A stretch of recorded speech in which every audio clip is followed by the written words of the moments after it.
About 4 or 5 years ago, I would say, before we won the marriage fight, 80% of my phone calls that I got from around the state as a leader in this movement were from young people scared, scared to come out, scared to be who they were. And that doesn't happen all that much anymore. So progress helps. And right now, real quickly, what Stonewall is doing is we're recruiting and retaining and trying our best to make sure candidates are teed up properly. Last year, we endorsed, I want to say 16 or 17 candidates around the state for municipal offices, and 13 of them won, including a whole new caucus in the Indianapolis City County Council, and other candidates around the state. And a good chunk of our support comes from allies, straight allies who say, like Joe, who say, we have got to be elected to these positions so that this kind of discrimination we've seen in the past does not happen. And young people are thrilled to be who they are, their authentic selves. But Joe stepped up and said, and Thomasina stepped up and said, and Pat Hackett has stepped up and said, we will vigorously support the Equality Act. So we asked those tough questions. And I can tell you, a few years ago, no candidate from your districts would have said that. But I got some advice from Sheila Klinker, who is the longest serving public servant in the state of Indiana. And she's right here in my hometown of Lafayette. And she said, Joe, you're always going to have people that don't like you. You can't worry about them. You got to worry about the people who are talking to you about their problems. They're the ones you need to listen to. Thomasina, I actually joined you last week for your Zoom event on the LGBTQ community and healthcare.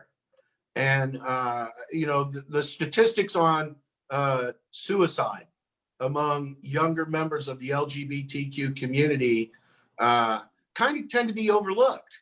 And I find them disconcerting for a large number of reasons.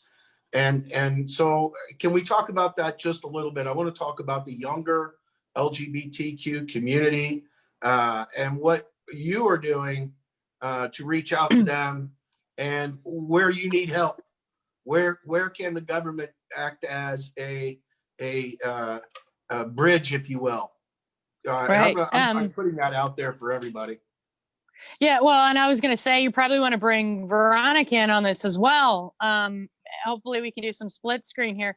Veronica, do you want to go first on that? Because that's kind of one of your big key points on the outreach that you do. Not that, I mean, we both do that because we both have children, right? And not even if we didn't have children, we get to a point where the world becomes our children. And seeing any child suffer is just broken, right? Go ahead, Veronica. Yeah, I mean, when children of any color of the rainbow find themselves not finding acceptance in their schools, finding acceptance in their communities, a path of desperation happens, and you know, the suicide rates amongst queer youth are no joke. It's so important that at every level we try to uplift the anti-bullying rules in school boards, the anti-bullying laws that can get passed in state houses, and all the way up to passing the Equality Act that Rick had mentioned before, and I hope that both you, Joe, and Thomasina get an opportunity to vote on come next year as our hopeful president of the next term promises to do that as his first order of business, and bring that to the floor. You know, leading by example and providing representation in places of leadership is so essential. And Thomasina's mentioned that as well, and Rick mentioned that with Kamala Harris. It's not just about queer youth, it's about all youth, and uplifting everybody to be who they are and the most authentic representations of themselves. I'll throw the baton back at Thomasina here. Sure. So there's a couple of things that Spencer Pride does to to help out youth. They have the Iris youth group, which meets and every year, minus COVID, they have had prom for children in high school and beyond. And so that's one way that they provide belonging. They have a Unity area. They have a gathering space in between the Unity area and the store where it's free Wi-Fi. Kids can come and just hang out. And youth from across that southern belt of Indiana, several have gotten prescriptions from their psychologist to come and visit for 1 hour, 3 times a week, to feel normal for 3 hours a week, right? So minus the COVID, and that has set us back. The other thing that we are trying to do is put together an out care plan so that anyone across the state of Indiana, did I lose you on that, or did you guys catch that one? Anybody around the state of Indiana can still can find out the best places to get care from different physicians, different psychiatrists, different psychologists, and counseling centers. And the reason why this is important, I vehemently remember in the 80s having personal knowledge of people who are going through conversion therapy. And I won't go into details on the horrific child abuse that it is. But it is massively important to understand what providers are okay and what providers are not. Because if we don't understand who we're sending our children to, we may not believe in conversion therapy, but they may be trying to do that in those settings. That's the first. The second is conversion therapy is the worst child abuse that is allowed in the United States. It is allowed to do things that you could not even do to your child as a form of punishment in order to, quote, convert them back to being straight. And ne'er have I ever seen a program that converts straight children to gay.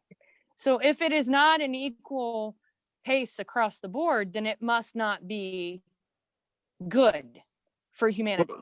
This has been outlawed by the American Psychological Association since 1982, and it is not allowed in any psychological practice or you will lose your clinician's license. So it is one of my first duties as a congresswoman to abolish it across all 50 states. I'll tell you what, Thomasina, I will sign on as a co-sponsor. I will, right as you speak, we'll get that done. It absolutely must be outlawed. So I'm looking around the state of Indiana. And of course, was it a month ago, we had a young Black man down here in Monroe County who was assaulted and assailed. We're seeing assaults. Are you seeing assaults rise, attacks on the LGBT community, or is it just more generic?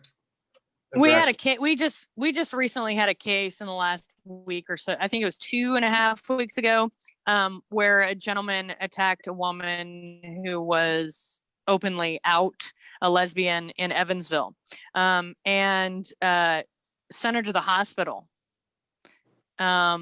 Drug her out of her car and on concrete. I mean, it was a brutal attack. He was taken in and booked, and there was a $500 bond that was originally placed, and that was reduced to $50. And this is a person who has repeatedly attacked women, not just women of our community, but women in general. And for $50, he went free and was able to do it again that night, right? So it's not just an attack. You know, and in Vox's case, I know Vox, in Vox's case, in Monroe County, they didn't even bring charges against, they had video right of this attack, and they didn't even charge the people until the FBI got involved, and a week later they got arrested. Maybe a week and a half later they got arrested. So those are the things that are lagging in Indiana. So, you know, whenever the term hate crime law comes up, it is typically looked at as being predominantly a race-based law. Whereas I believe the FBI got involved because there is a federal hate crime law, and that's what brought them there. Indiana, the hate crime law they created, it looks like a piece of Swiss cheese.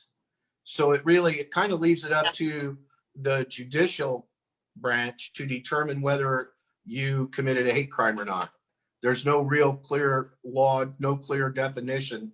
And so we're seeing these attacks, and we don't get the coverage, I think, on these that we should. I don't think there's a fairness in the press to cover these kinds of stories, because I know conservatives who are outraged by what happened to Vox in Monroe County. I know conservatives who would be outraged at what happened to this woman you're speaking of. I know conservatives who are outraged because we did not take the mental health care dollars afforded us through the ACA. We were actually told by then Governor Mike Pence, if people go to church, they don't need mental health care. And so now we come back to, we still have conversion therapy going on. We lack mental health care on a very broad scale. I mean, how do you keep the issue alive until you can get, obviously if we stop pushing for it, it withers and dies on the vine. People forget about it. Is it something that we should be throwing out there on a case like, hey, you still haven't given us a real hate crimes law? One thing we can do is encourage, here's what the Republicans in the Senate say, including Senator Buchanan. It doesn't really happen that much, so why do you need it? One thing we can encourage local police departments, Veronica, you should ask your police department, do they currently use the full FBI reporting statistics forms that include this, so we can start to document it when it happens? The last time I checked, of the 200 and some police departments in the state, 17 fully reported.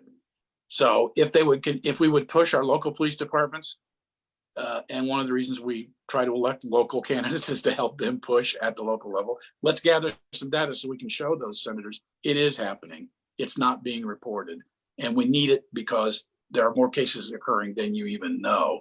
So I would encourage everyone listening here to contact your local city councilors and ask them, would you please ask our city or town police department, when those incidents occur, are you properly reporting them? Are they simple assaults or are they hate-based assaults? If we can get that data together, it's ammunition for those recalcitrant Republican senators. Veronica, Greencastle, I want to talk about Putnam County. Yep. So, Putnam County went 80% for Donald Trump in 2016. And there really probably is no reason to believe it won't go that way this year. Just looking at some of the primary results down there. How does it feel when you go out into the community and know your accomplishment? Are people waving and saying hi to you? People are waving and saying hi to me. What I do appreciate is that, people who might have in private company a year ago used some less than friendly or other words to refer to me,